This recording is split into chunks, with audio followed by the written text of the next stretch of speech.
अस्सलाम वालेकुम and welcome dear viewers. I hope कि आप सब लोग ठीक ठाक होंगी। आज मैं लेके आई हूँ एक छोटा सा व्लॉग कजिन की मेहंदी रात की।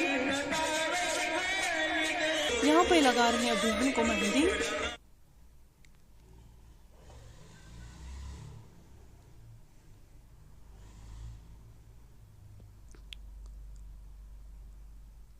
अल्लाह ताला इसको खुश रखे और आबाद, और आप लोग भी इसके लिए दुआ करना।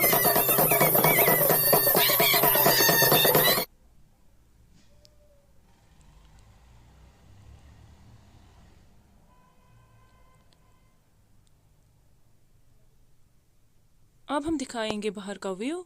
यहाँ पे बन रहा है वाजवान।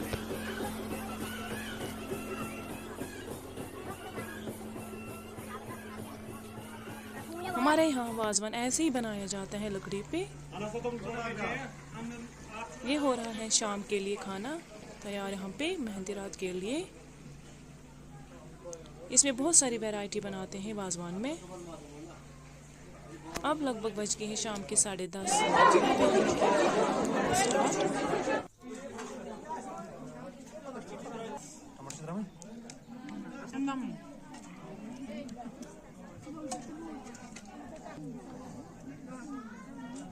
यहाँ पे लाए हम दुल्हन को टेंट में।